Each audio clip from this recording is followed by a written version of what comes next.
ایک بات کہنے لگا ہوں، اسے یاد رکھنا، میرے اعلیٰ حضرت رحمۃ اللہ علیہ فرمایا کرتے، حسد کرنے والا بندوں پر اعتراض نہیں کرتا، اللہ پر اعتراض کرتا ہے۔ وہ کہتا ہے اللہ اسے کیوں دیا ہے، اتنا کیوں دیا ہے، معاذ اللہ وہ اللہ کی تقسیم پر اعتراض کرتا ہے۔ حسد کرتے ہو بے چین رہو گے، حسد آپ کے دل کو تڑپا کے رکھ دے گا۔ چھوڑے، اللہ بڑا کریم ہے، جس کو جہاں چاہتا ہے وہاں بٹھا دیتا ہے۔ آپ قطعاً اس بحث میں نہ پڑیں کہ اللہ نے کس کو کتنا دیا ہے، کب دیا ہے، کیوں دیا ہے، وہ بڑا بے نیاز ہے۔ حسد آپ کو تباہ کرے گا۔ دنیا میں پہلا گناہ جو ہوا تھا وہ حسد تھا۔ ابلیس نے حضرت آدم سے حسد کیا، کہنے لگا میں بہتر ہوں، سرداری اس کو مل رہی ہے، یہ تو اللہ کو پتہ ہے نا کس کو دینی ہے۔ اور دنیا میں پہلا قتل حسد کی وجہ سے ہوا۔ حابیل قابیل کے درمیان حسد کا معاملہ تھا، خاتون کا نکاح اس سے کیوں ہو رہا ہے، مجھ سے ہونا چاہیے۔ حسد تباہی کرتا۔ آپ یقین کریں، یعنی دکاندار کے سامنے دوسری دکان پڑتی ہے اور پریشان ہو جاتا ہے، وہ کہتا ہے میرا کیا بنے گا، لا حول ولا قوت الا باللہ العلی العظیم۔ یعنی تیرا کیا خیال ہے کہ تیرے حصے کی روٹی وہ کھا جائے گا، اتنا چھوٹا دل، یعنی تیرا موقف یہ ہے کہ تیرے حصے کا نصیب اس تک چلا جائے گا، یہ تیری خواہش ہے۔ ایک دوسرے کی کمزوریاں بیان کرنا، اس کا تو مال ہی ناقص ہے جی، اس کے تو پاس ہی کچھ نہیں، یہ تو کمزور لوگوں کا طریقہ ہے۔ میرے رسول کریم علیہ السلام گزر رہے تھے، پت جھڑ کا موسم تھا، خزاں کا موسم تھا، درختوں کے پتے جھڑ رہے تھے، صحابہ کو ساتھ لے کے حضور گزرے اور ایک درخت کی ٹہنی کو پکڑ کے حضور نے ہلایا۔ صحابہ فرماتے ہیں کہ چھم چھم اس کے پتے گرے، زمین پر ڈھیر لگ گیا۔ حضور نے فرمایا دیکھا تم نے کیا ہوا؟ حضور ہاں۔ فرمایا کتنی تیزی سے پتے جھڑے ہیں، صرف تنا رہ گیا ہے اور خالی ٹہنیاں رہ گئی ہیں، کوئی حسن بچا ہے؟ حضور نہیں۔ تو نبی کریم فرمانے لگے جو حسد کرتا ہے نا، اس کی نیکیاں بھی اسی طرح جھڑ جاتی ہیں، اسی طرح۔ اور ایک جگہ حضور فرمانے لگے جس طرح راکھ لکڑی کو آگ کھا جاتی ہے، جس طرح لکڑی کو آگ، جب آگ کھا جائے تو پھر لکڑی کو لکڑی نہیں کہا جاتا، راکھ کہا جاتا ہے، کوئلہ کہا جاتا ہے، اس کی اصل باقی یعنی اسے کھائی جاتی ہے۔ تو حضور علیہ السلام فرمانے لگے جس طرح آگ لکڑی کو کھا جاتی ہے، فرمایا اسی طرح حسد نیکیوں کو کھا جاتا ہے، نیکیاں رہتی نہیں۔ حسد کرنے والے کے پاس نیکیاں یعنی ان کی اصل شکل موجود، کبھی بھی حسد نہیں کریں۔ اللہ کی تقسیم ہے، جس کو چاہے جب چاہے جتنا چاہے عطا کرے۔ اور چوتھی بات میرے بھائی، کبھی بھی بغض نہ پیدا کریں۔ بغض والے لوگ بے سکون رہتے ہیں۔ بہت ساری کمزوریاں ہمارے اندر ہوتی ہیں نا، پھر اللہ ہماری روزی تو نہیں نہ بند فرماتا، یہ تو نہیں کہتا کہ زمین سے نکل جاؤ۔ اگر یہی والا معاملہ ہو جو ہمارا ہے کہ شادی پہ اس نے میرے ساتھ برا سلوک کیا تھا، اب ساری زندگی بغض رکھنا ہے، اگر یہی معاملہ فرشتے اللہ کی بارگاہ میں کہیں کہ یا اللہ اس نے فلانے دن شراب پی تھی، اب اس کو زمین میں نہیں رہنے دینا، نظام زندگی چلے گا؟ تو اگر اللہ ہمیں معاف کرتا ہے تو ہم بندوں کو معاف کیوں نہیں کرتے؟ آپ یقین کریں اتنی لمبی عداوتیں، اتنا لمبا حسد، اتنا لمبا بغض، اتنا لمبا۔ حدیث میں نے پڑھی، میں حیران رہ گیا۔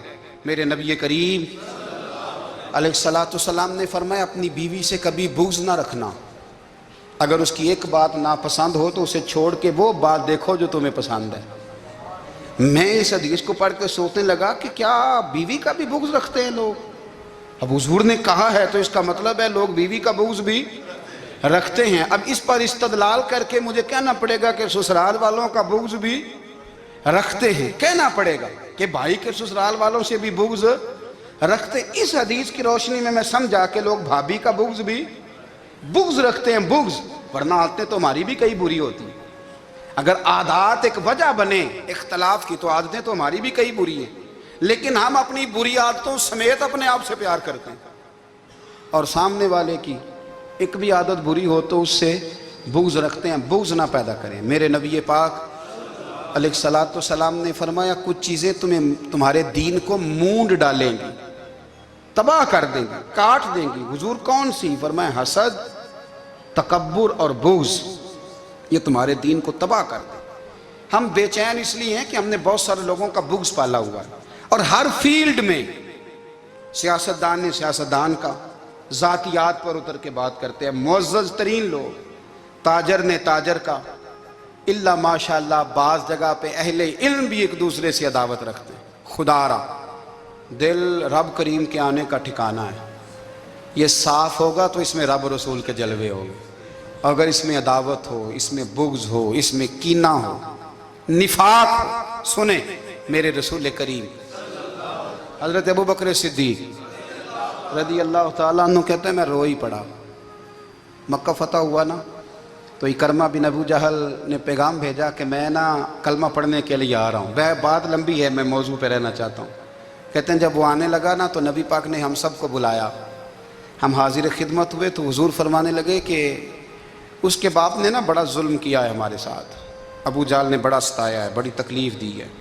آپ مجھے بتلائیں کہ وہ ایک دفعہ کسی شادی پہ بحث ہوتی ہے بیوی کے بھائی کے ساتھ، پھر ساری زندگی اس بیچارے کو معافی، وہ 10 دفعہ گھر آتا ہے معافی مانگنے پر سوال ہی نہیں پیدا ہوتا، میں او ہو مجھے ہی کہہ دیا، یعنی پھر میں مجھے ہی کہہ دیا آپ نے اور میری شان میں بے ادبی اور پھر میں معاف کر دوں، توبہ توبہ توبہ، یہ کیسے ہو سکتا ہے، میری ناک نیچی ہو جائے گی اور آپ نے مجھے کہہ دیا، سوال ہی نہیں پیدا ہوتا۔ اور یہ رونا میں اکثر ہوتا ہوں کہ شادی والے دن داماد صاحب کا زیادہ دماغ خراب ہوتا ہے، جب چھوٹی سالی کی شادی ہوتی ہے نا اس دن اس کو بخار چڑھتا ہے، کوئی اس کو کان میں کہتا ہے تیری عزت نہیں کر دے، اس دن اس کا دماغ خراب ہو جاتا ہے، بچے اٹھا کے نکل آتا ہے، وہ بیچارہ سسر منتیں کر رہا ہوتا ہے کہ تیری مہربانی آ جا، یہ عزت کرا رہا ہے۔ تو میں نے کہا احتجاج کر کے جو عزت کرائی جاتی ہے وہ عزت نہیں ہوتی۔ ہاں یہاں مانگ کے عزت لیتے ہیں لوگ، یا احتجاج کی کوئی عزت ہے؟ آپ کے اندر کمالات اتنے ہوں کہ آپ کی عزت کرنے کو دل چاہے، یعنی مزہ آئے، یعنی لطف آئے، یعنی آپ دور بیٹھے ہوں تو کسی کا دل کرے آپ کو اسٹیج پہ بلانے کے لیے۔ یہ کیا بات ہوئی کہ چھائے جانا اور بھاگ کے آگے جانا، ان سے نکلیں۔ اکرمہ بن ابو جہل کلمہ پڑھنے کے ارادے سے آ رہے ہیں، حضور علیہ السلام نے صحابہ کو بلایا، کتنی زیادہ عداوت رکھی جا سکتی تھی معاذ اللہ، کب سے وہ چلا تھا ظلم کرنے، اور اس کے بعد اس کا بیٹا شروع ہو گیا، کتنی باتیں تھیں جو ناقابل معافی تھیں، پر کریم رسول نے ہمیں بتلایا ہے کہ سکون والی زندگی کہتے کس کو ہے۔ جب سب لوگ جمع ہو گئے تو حضور نے فرمایا بھئی وہ کلمہ پڑھنے آ رہا ہے، اس کے باپ نے ظلم بڑے کیے ہیں، پر میری نصیحت یہ ہے کہ اس کے سامنے اس کے باپ کو برا نہ کہے، خبردار کوئی اس کے سامنے کوئی بات نہ کرے، اب وہ کلمہ پڑھنے آ رہا ہے، مطیع ہو کے آ رہا ہے، بان کے آ رہا ہے۔ کہتے ہیں اللہ کے رسول نے نا کافی دیر تک خطبہ دیا، بریفنگ دی، بات سمجھائی، جناب صدیق اکبر کہتے ہیں میں رو پڑا۔ ایک صحابی مجھے کہنے لگے تمہیں کیا ہوا؟ تو میں نے کہا میں مصطفیٰ کی رحمت پہ رو رہا ہوں، دیکھو کن کے لیے حضور گراؤنڈ بنا رہے ہیں، دیکھو کن کے لیے حضور تیاری کر رہے ہیں، جنہوں نے ساری زندگی دشمنی کی۔ خدا را یہ اندر سے عداوتیں نکال پھینکو، او بھائی اتنا تو لمبا ٹائم ہی کوئی نہیں، اتنا تو وقت ہی کوئی نہیں، اس کو صاف رکھو، بندہ کوئی کر بھی گیا تو کوئی حرج نہیں، چنگی مندی سجنا کولوں 100 واری ہو جاندی، یار یاراں دا گلہ نہیں کر دے، اصل پریت یار یاراں دا جڑا گلہ کردہ جے یار نہیں جے ہوندا، ہاں پکی بات، پکی پیڑی۔ میرا ایک سنگی مجھے آ کے آنے لگا فلانی جگہ بندہ یہ بات کر رہا تھا، میں کہا تو ہوتے ہی سے سوندہ سے تم ہی نال ہی سے، میرا تو سجن بات ہو نہیں سکتا، چنگی مندی سجنا کولوں 100 واری ہو جاندی، یار یاراں دا گلہ نہیں کر دے، اصل پریت جنہ دی۔ ہاں جو بندے پھر ہوتے اس طرح کے ان کے لیے بھی میاں صاحب نے کہا ہے، ان کے لیے بھی میاں صاحب نے کہا ہے، ان کے لیے بھی آپ نے بات ارشاد فرمائی ہے۔ آپ نے فرمایا چنگا ہویا لڑ نیڑیوں چھٹا، کتے عمر نہیں لنگی ساری، بے قدران دی یاری کولوں توبہ لکھ لکھ باری، او چنگا ہویا لڑ نیڑیوں چھٹا، کتے عمر نہیں لنگی ساری۔ جو اس طرح کا تھا نا شکوے کرنے والا، بغض رکھنے والا، فرمایا بے قدران دی یاری کولوں توبہ، یعنی لاکھ تے لاکھ کنے ہو گئے، یعنی 2 لاکھ باری توبہ کی تھی انہوں نے، گنی نہیں جا سکتی جتنی میاں صاحب نے توبہ کر دی۔ بے قدرے دوست بے قدران دی یاری کولوں توبہ لکھ لکھ باری، چنگا ہویا لڑ نیڑیوں چھٹا، کتے عمر نہیں لنگی ساری۔ تو مہربانی کریں، ایک تو اگر آپ مطمئن رہنا چاہتے ہیں تو کبھی کبھی نا مست ہو کے ذکر الہی کریں، مست ہو، وہ والا ذکر نہیں جس میں آپ موبائل بھی دیکھ رہے ہیں اور کہانیاں بھی. میرے سامنے کو بندہ جمعے والے دن یا تقریر کے درمیان تسبیح لے کے بیٹھ جائے تو میں اس سے پوچھتا ہوں تو دو کام ایک ٹائم کیویں پہ کرنا ہے؟ میری بھی بات سن رہے ہو، تسبیح پڑھی تو ممکن ہی نہیں. تسبیح تو تسبیح ہے، جب وہ ہوگی تو پھر کوئی اور کام سوال ہی نہیں پیدا ہو. ایک تو ذکر کریں محو، دوسری بات حقیقت کا سامنا کریں. آپ اگر مطمئن رہنا چاہتے ہیں تو حقیقت پسند بنیں. تیسری بات حسد چھوڑ دیں، دوسروں کو ڈسکس کرنا چھوڑ دیں. آپ یہ دیکھیں کہ اللہ نے مجھے کیا کچھ دیا، اس پہ راضی رہیں. اور چوتھی بات عداوت چھوڑ دیں، سینے میں کینہ چھوڑ دیں. آپ کی زندگی مطمئن ہو جائے گی، آپ خوشحال رہیں گے. وہ جو آپ لفظ کہتے ہیں نا کہ میں بور ہوں، میں پریشان ہوں، اس سے آپ نکل آئیں گے. یاد رکھیں کہ اس طرح کھو کے رب کی یاد کہاں سے کیف آئے گا؟ الجھ ہی پڑا گئے ہیں. وہ مستی، وہ سرور، وہ کیف جو اللہ کے ذکر میں ہوتا تھا، جو کبھی مرشد کامل کے سامنے بیٹھ کر لوگ اللہ اللہ کرتے تھے تو لگتا یہ تھا کہ یہ یہاں ہیں ہی نہیں، یہ تو کہیں اور چلے گئے ہیں، یہاں موجود ہی نہیں. لیکن اب وہ موج نہیں، وہ شوق نہیں، وہ درد نہیں، وہ زیر نہیں.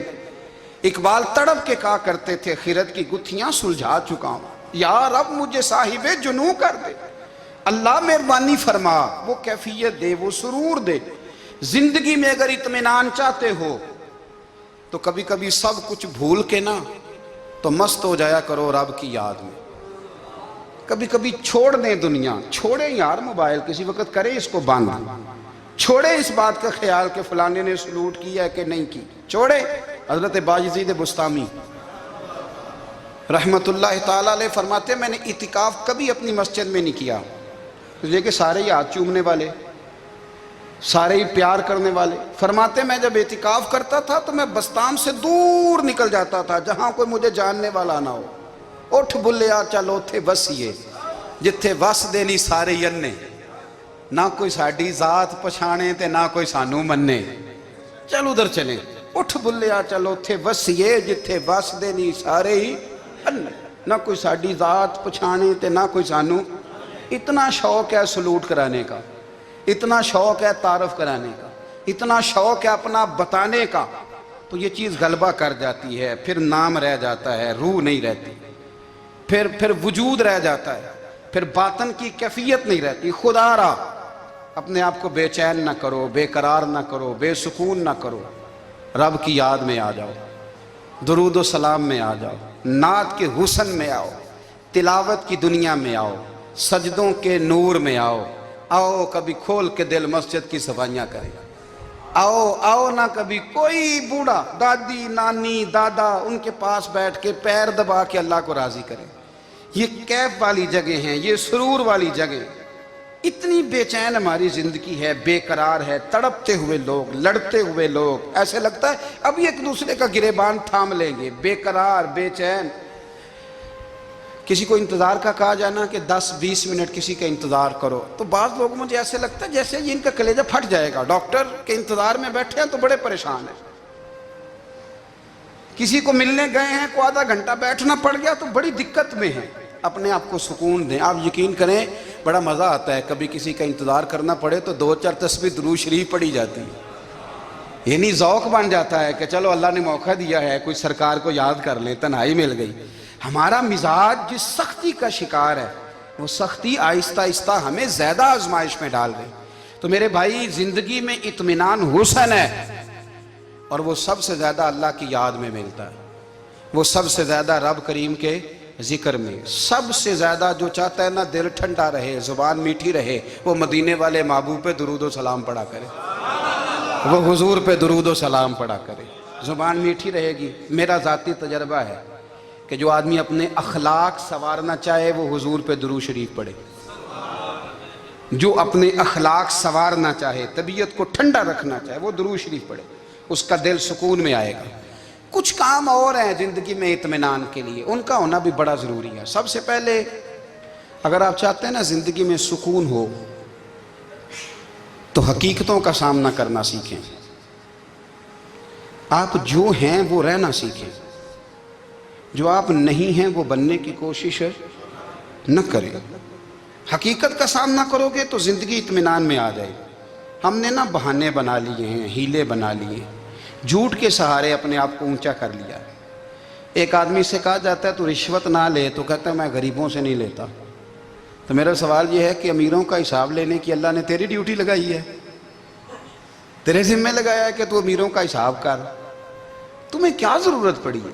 ہم نہ بہانہ کرتے ہیں، رشوت لینے والے کا الگ بہانہ ہے اور سفارش والے کا الگ بہانہ ہے۔ حقیقت کا سامنا کریں، حقیقت کا۔ جو میرے ذمہ داریاں ہیں وہ میں نے پوری کرنی، جو آپ کی ذمہ داریاں ہیں وہ آپ جان نہ چھڑائیں، حقیقت پسند بنیں۔ میرے رسول کریم، پھر پڑھیے درود شریف صلی اللہ تعالی علیہ وسلم۔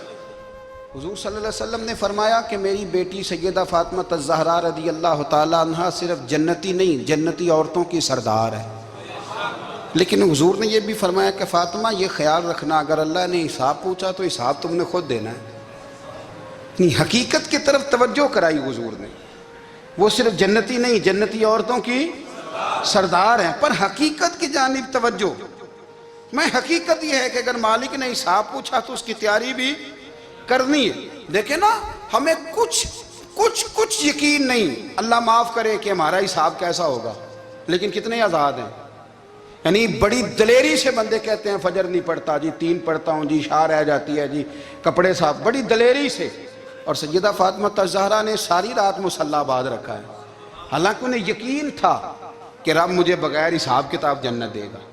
حقیقت کا سامنا کریں، جو حقوق آپ کے ہیں وہ آپ نے ادا کرنے ہیں، جو ذمہ داریاں ہیں وہ ذمہ داریاں ہیں۔ دیکھیں نا، حضرت موسیٰ کلیم اللہ علیہ السلام کے پاس اسرائیل روح نکالنے آئے تو حضرت موسیٰ نے تھپڑ مارا، آنکھ نکال دی، واپس گئے۔ اللہ انہوں نے تو جلال فرمایا ہے، کہا موسیٰ علیہ السلام سے کہیے بیل کی پشت پر ہاتھ رکھیں، جتنے بال ان کے دست مبارک کے نیچے آئیں گے اتنے 1000 سال ان کی عمر بڑھا دی جائے گی۔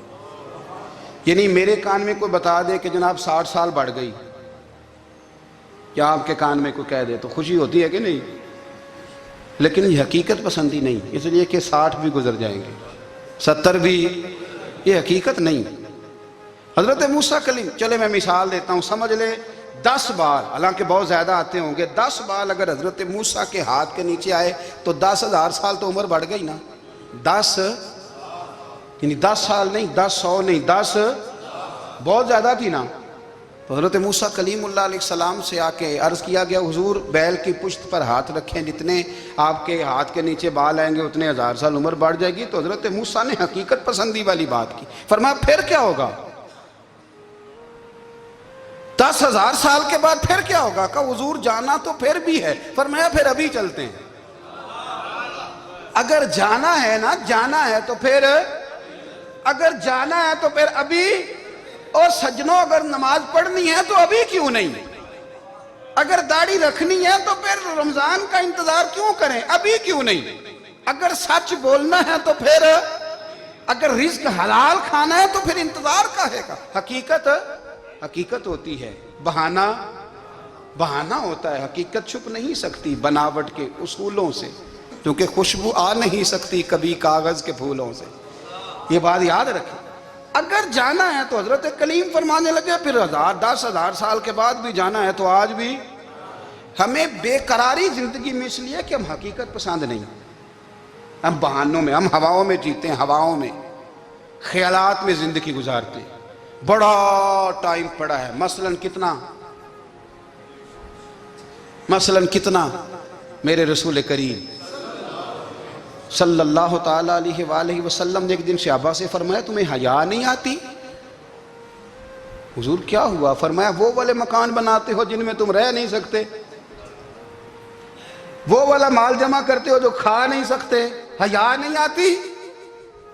عرض کی حضور حکم کریں تو محبوب فرمانے لگے جوتے کا ایک تسمہ بند کرتا ہوں تو سوچتا ہوں دوسرا بند کرنے سے پہلے موت آ جائے گی، ایک سانس اندر جاتی ہے تو دوسرا آنے سے پہلے میں یاد کرتا ہوں کہ مجھے دنیا سے جانا ہے۔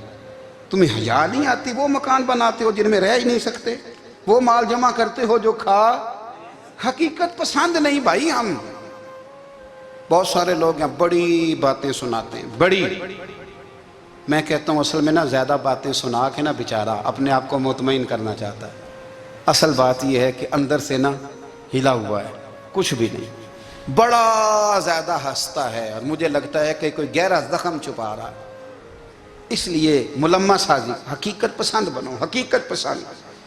یاد رکھنا، من ترک صلاۃ متعمدا فقد کفر. میرے رسول نے حقیقت بیان کی، فرمایا جس نے ایک نماز بھی جان بوجھ کے چھوڑی اس نے رب کے رب ہونے کا انکار کیا، اس نے کفران نعمت کیا. یہ حقیقت ہے، کوئی کلیریفیکیشن نہیں، کوئی وضاحت نہیں. جو نماز نہیں پڑھتا جھوٹ بولتا ہے، غلط بیانی کرتا ہے. جو شخص رزق حرام کما کے کہتا ہے کہ اس کے بغیر گزارا نہیں چلتا، وہ جھوٹ بولتا ہے. اس لیے کہ رب فرماتا ہے جب تجھے پیدا کیا ہے تو تیرا رزق میرے ذمہ ہے. اللہ فرماتا ہے کہ لا یکلف اللہ نفسا الا وسعہا، میں کسی پر وہ بوجھ نہیں ڈالتا جو اٹھا نہ سکے. نماز فرض کیا، اس کا مطلب ہے ہم پڑھنے کے قابل ہیں. اس نے ہمارے ذمہ داریاں لگائی ہیں تو مطلب یہ ہے کہ ہم ذمہ داریاں ادا کرنے کے قابل ہیں، ورنہ وہ کہتا ہے میں وہ بوجھ ڈالتا ہی نہیں جو تجھ سے اٹھایا نہ جائے. اگر چاہتے ہو کہ زندگی میں اطمینان ملے تو خدا را حقیقت پسندوں والی زندگی گزارو. یہ فضاؤں میں زندہ رہنا، ہواؤں میں. اللہ بڑا معاف کرنے والا ہے، اللہ بڑا کریم ہے، معاف کر دے گا. تو بھئی یہ بات صحابہ کو بھی پتا تھی، یہ اہل بیت کو بھی خبر تھی، تو وہ تو ایک ایک بات کا لحاظ کرتے تھے. یہ غوث اعظم کو بھی پتا تھی، یہ ان کے والد کو بھی پتا تھی جنہوں نے کسی کا ایک سیب کھا لیا تھا تو 12 سال اس کے گھر میں نوکری کرتے رہے. انہیں نہیں پتا تھا اللہ بڑا کریم ہے، معاف کر دے گا، ایک سیب ہی ہے نا. تو حقیقت پسندی آپ کو سکون دے گی.